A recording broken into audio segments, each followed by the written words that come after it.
Hello everyone, welcome to our YouTube channel explore mathematics. ये हमारी algebra of matrices की series का lecture number 3 है। हमने सेकंड लेक्चर में मैट्रिक्स का ट्रांसपोज और उसकी प्रॉपर्टीज़ के बारे में स्टडी किया था। तो उन प्रॉपर्टीज़ में हमारे पास एक लास्ट वाली प्रॉपर्टी है, वो बच गई थी। ये वाली प्रॉपर्टी कि एक मैट्रिक्स ए की पावर एन का ट्रांसपोज इक्वल टू होता है ए ट्रांसपोज की पावर एन के for all N belongs to natural number. ये वाली प्रॉपर्टी हमें प्रूव करनी है। इस प्रॉपर्टी को हम इस वाले लेक्चर में कंप्लीट करेंगे, ठीक है। तो अब इससे पहले, इस वाली प्रॉपर्टी को प्रूव करने से पहले हमें थोड़ा पीछे जाना पड़ेगा। हम प्रिंसिपल ऑफ मैथमेटिकल इंडक्शन नाम का एक कॉन्सेप्ट पढ़ते थे 11th क्लास में, ठीक है। हम एक बार उसको फिर से दोबारा से थोड़ा रीड आउट करते हैं कि उसमें क्या होता था, क्योंकि ये वाला कॉन्सेप्ट है हमारी हेल्प करेगा इस वाली प्रॉपर्टी को प्रूव करने के लिए, ठीक है। तो उसमें क्या होता था, पीएमआई मतलब कि principle of mathematical induction. Principle of mathematical induction में होता था कि अगर हमारे पास कोई भी स्टेटमेंट पी है, हमें ये चेक करना है कि वो सारे नेचुरल नंबर के लिए वो स्टेटमेंट ट्रू हो रही है या नहीं हो रही। तो हम ये करते थे उस पी के, मतलब पी एन है, कुछ एन के अंदर कोई स्टेटमेंट है, तो हम उसको ये करते थे कि सबसे पहले हम n इक्वल टू 1 लेकर चलेंगे। n इक्वल टू 1 लेकर चलेंगे तो सबसे पहले हम ये वाली चीज़ प्रूव करते थे कि p1 इज़ ट्रू, मतलब n इक्वल टू 1 के लिए हमारी गिवन स्टेटमेंट है वो ट्रू है। उसके बाद हम क्या लेकर चलते थे कि हम ये वाला तो वेरीफाई करके दिखाना पड़ेगा कि n की वैल्यू 1 के लिए ये स्टेटमेंट ट्रू है। उसके बाद हम कंसिडर करके चलेंगे let P K is true, मतलब एन की value for N is equal to K. N की वैल्यू के लिए जो ये स्टेटमेंट है ना, गिवन स्टेटमेंट, वो ट्रू है, मतलब पी के इज ट्रू। तो इस वाली अजम्पशन के ऊपर बेस्ड हम क्या दिखाते थे, देन क्या होना चाहिए ये हम लेकर चले इफ़ और देन, ठीक है। इफ़ ये वाली स्टेटमेंट के लिए ट्रू है तो पी ऑफ के प्लस 1 भी ट्रू होना चाहिए। हमें ये प्रूव करना है, मतलब, और जहाँ पर के क्या है, कोई भी आर्बिट्रेरी नेचुरल नंबर है, मतलब ये वाली चीज़ हम प्रूव कर देते थे। तो हम ये बोलते थे कि अगर के कोई भी आर्बिट्रेरी नेचुरल नंबर के लिए हमने ये स्टेटमेंट ट्रू मान के चली, और उससे के प्लस 1 क्या होगा, उससे नेक्स्ट नेचुरल नंबर हो जाएगा ना, के plus 1 just consecutive natural number, उससे अगले वाला। तो उस वाले के लिए भी ये स्टेटमेंट है वो ट्रू होनी चाहिए। तो तब हम ये बोल देते हैं, और के कोई भी आर्बिट्रेरी नेचुरल नंबर है, तो हमने किसी भी आर्बिट्रेरी नेचुरल नंबर के लिए ये वाली स्टेटमेंट अगर ट्रू करवा दी, तो इसका मतलब हम ये बोल सकते हैं ना कि जो ये स्टेटमेंट है वो सारे के सारे नेचुरल नंबर के लिए ट्रू है। P K is true for all के बिलोंग्स टू नेचुरल नंबर। तो इसीलिए हम, मतलब, क्योंकि हम के की कुछ ना कुछ नेचुरल नंबर नेचुरल वैल्यू लेते जाएंगे, तो उसके अकॉर्डिंग फिर के प्लस 1 उससे नेचुरल नंबर के अगले नेचुरल नंबर के लिए स्टेटमेंट अपने आप ट्रू हो जाएगी। अब इस के प्लस 1 के लिए ट्रू हो गई, तो इसमें फिर से प्रिंसिपल ऑफ मैथमेटिकल इंडक्शन लगेगा, तो के प्लस 2 के लिए भी ट्रू हो जाएगी। ऐसे ही के प्लस 2 के लिए ट्रू हो जाएगी तो के प्लस 3 के लिए भी ट्रू हो जाएगी। अगेन एंड अगेन अप्लाई करते रहेंगे, तो ओवरऑल हम ये बोल सकते हैं कि सारे के सारे नेचुरल नंबर के लिए ये वाली स्टेटमेंट ट्रू हो जाती है। तो इसको हम बोलते हैं प्रिंसिपल ऑफ मैथमेटिकल इंडक्शन, ठीक है। ये वाला कॉन्सेप्ट था हमारा प्रिंसिपल ऑफ मैथमेटिकल इंडक्शन का। अब हम आते हैं हमारी जो थ्योरम है उसके प्रूफ पे, ठीक है। यहाँ तक ये वाला हो गया। तो अब हमें ये वाली स्टेटमेंट को प्रूव करना है। इसको मान लें 1 है, ये इक्वेशन नंबर 1। हमें ये प्रूव करना है कि ए की पावर एन का ट्रांसपोज है वो इक्वल टू होता है ए ट्रांसपोज की पावर एन की, ठीक है। पहले हमें क्या करना है, एन इज इक्वल टू 1 के लिए, ठीक है। तो हमने क्या लिया, इसका प्रूफ है वो यहाँ पे है। तो n की वैल्यू 1 ली हमने, n की वैल्यू 1, देखो यहाँ पर n की वैल्यू अगर 1 लेंगे तो ये क्या बनेगा, a की पावर 1 उसका ट्रांसपोज। ये ट्रांसपोज है और ये 1 है, मतलब हम कई बार ऐसा लिखते हैं ना, ट्रांसपोज को भी डैश बना के फिर लिख देते हैं, लेकिन यहाँ पर t से लिखा ताकि ये 1 और उसमें कन्फ्यूजन ना हो, ठीक है। तो a की पावर 1 इज इक्वल टू, इधर क्या आएगा, a ट्रांसपोज उसकी पावर 1, ठीक है। तो अब देखो, किसी इस मैट्रिक्स की पावर 1, इसकी पावर 1 का मतलब क्या है, मैट्रिक्स की पावर 1 वही मैट्रिक्स होती है। यहाँ पर क्या आ गया, ए का ट्रांसपोज इज इक्वल टू, यहाँ पर भी ए ट्रांसपोज भी कोई यही मैट्रिक्स होती है। मान लो जैसे ए अगर एम क्रॉस एन की मैट्रिक्स होती है, तो जो ए ट्रांसपोज होती है वो एन क्रॉस एम की मैट्रिक्स हो जाती है। तो ये भी तो एक मैट्रिक्स ही है ना, मतलब कुछ बी मान लो इसको, बी की पावर 1 का मतलब वही मैट्रिक्स बी आ जाती है। तो ये क्या आ जाएगा, ए का ट्रांसपोज आ जाएगा। देखो दोनों साइड बराबर है। विच इज़ ऑलवेज ट्रू, ठीक है, जो कि हमेशा ट्रू होता है। तो इसका मतलब हमारी जो स्टेटमेंट है, ये वाली जो स्टेटमेंट है वो n इज इक्वल टू 1 के लिए हमेशा ट्रू है, ठीक है।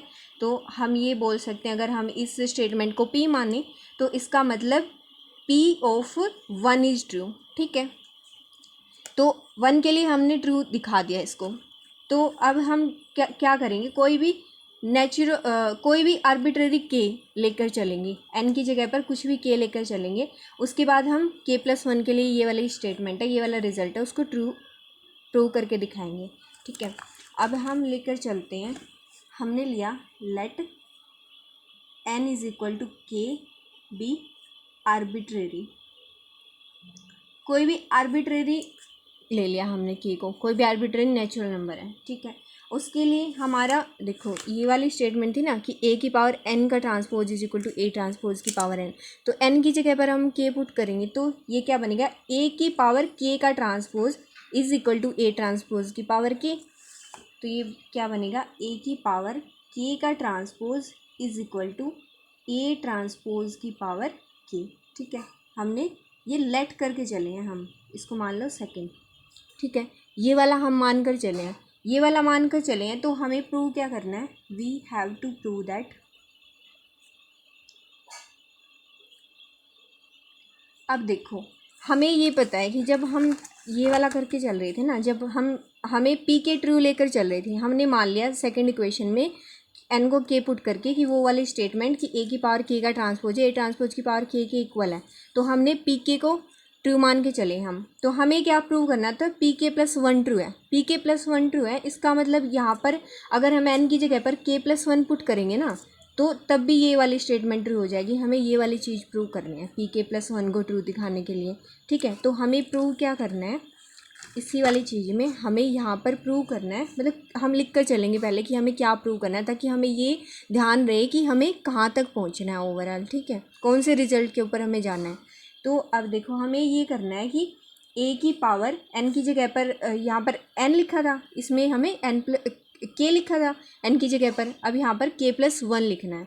तो k+1 है, उसका transpose is equal to a transpose की पावर k+1। ये वाली चीज़ हमें प्रूव करनी है, ठीक है। इसको स्टार मार्क कर लो, इसको प्रूव करना है। लेकिन हम ये लेकर चले हैं, इसका यूज हम अब अगर ये कंसिडर करके चले हैं तो कहीं ना कहीं इसका यूज़ भी करेंगे, ठीक है। तो अब देखो ये वाली स्टेटमेंट हमें प्रूव करनी है। तो हम पहले इसकी लेफ्ट हैंड साइड लेकर चलते हैं, इसी की लेफ्ट हैंड साइड लेकर चले हम, एज a की पावर k+1 है, उसका ट्रांसपोज। इसको अब हम कैसे लिखेंगे, देखो ये a की पावर k+1 है, जैसे कि हमारा a स्क्वायर होता है, a स्क्वायर को हम लिखते हैं ना a इंटू a क्यूब होता है, a क्यूब को ऐसे लिख सकते हैं a स्क्वायर इंटू a, या फिर a क्यूब को ऐसे भी लिख सकते हैं a इंटू a, ठीक है। ऐसे a की पावर k+1 है, उसको हम क्या लिख सकते हैं, a की पावर k इंटू a, और ऊपर है ट्रांसपोज, तो ट्रांसपोज लगा रखा है ऊपर, ठीक है। अब एक और प्रॉपर्टी थी जो हमने कल पढ़ी थी, कौन सी वाली, हमने ये वाली पढ़ी थी कि a इंटू बी का ट्रांसपोज रिवर्स ऑर्डर में ओपन होता है, b transpose into a transpose, ठीक है। ये वाली अब हम यहाँ पर अप्लाई करेंगे। देखो इसको मान लो एक मैट्रिक्स ये है, c और d मान लो, ये c है ये d है, c इंटू डी का ट्रांसपोज क्या होगा, d transpose into c transpose, reverse order में खुलता है, तो ये रिवर्स ऑर्डर में खुलेगा, तो ये किसके इक्वल आ जाएगा, a का ट्रांसपोज, ये पीछे वाले का पहले आ जाएगा a का ट्रांसपोज, और a की पावर k है इसका ट्रांसपोज। देखो a का ट्रांसपोज आगे आ गया, a की पावर k का ट्रांसपोज बाद में आ गया, रिवर्स ऑर्डर में खुल गया। अब देखो यहाँ पे इसको क्या लिख सकते हैं, इसको मान लो इक्वेशन नंबर 3 है। अब ये देखो यहाँ पर हमने सेकंड इक्वेशन में क्या लिखा था कि a की पावर k का ट्रांसपोज है वो इक्वल होता है a ट्रांसपोज की पावर k के। तो यहाँ पर हम a की पावर k के ट्रांसपोज, ये वाली चीज़ है ना, इसकी जगह पर क्या लिख सकते हैं, a ट्रांसपोज की पावर k।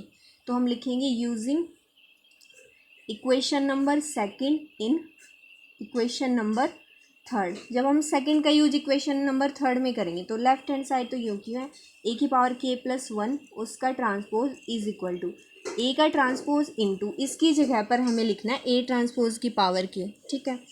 तो A ट्रांसपोज की पावर K, क्योंकि हम ये वाली चीज़ कंसिडर करके चले थे K के लिए, ठीक है। इसका यूज़ हमें इसमें करना। अब ये देखो, हमने देखो ये वाली प्रॉपर्टी का पता है ना कि एक ही जो पावर दे रखी है वही जैसे नंबर्स में होता है ना कि बेस सेम होते हैं तो पावर ऐड हो जाती है, ऐसे ही मैट्रिसेस में भी होता है कि हम ए क्यूब कैसे लिख सकते हैं, स्क्वायर इंटू ए। अगर ऐसा कुछ है कि पावर K1 प्लस K2 है तो इसको हम ऐसे लिख सकते हैं कि पावर K1 इंटू ए की पावर K2, ठीक है। तो ऐसे ही यहाँ पर क्या है, ए ट्रांसपोज। अब देखो ये इसको हम लिख सकते हैं ए ट्रांसपोज की पावर 1 इंटू ए ट्रांसपोज की पावर K। अब हम इसको क्या लिख सकते हैं, ये सेम मैट्रिक्स है ना, मान लो ए ट्रांसपोज को कुछ बी मान लो, तो ये है बी की पावर 1 इंटू बी की पावर K। इसको हम क्या लिख सकते हैं, ये जो बी है ना, जो ए ट्रांसपोज को हमने बी माना है, इसकी ओवरऑल पावर क्या हो जाएगी, K+1 हो जाएगी ना ऐड होकर।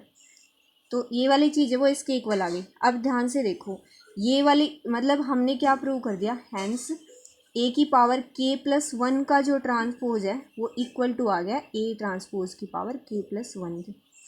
अब देखो हमने क्या करना था यहाँ पर, we have to prove that A की पावर K+1 का ट्रांसपोज इक्वल टू होता है ए ट्रांसपोज की पावर K+1। यही वाली चीज़ हमने प्रूव कर दी यहाँ पर, ठीक है। तो इसका मतलब हमने क्या कर दिया, हमने प्रूव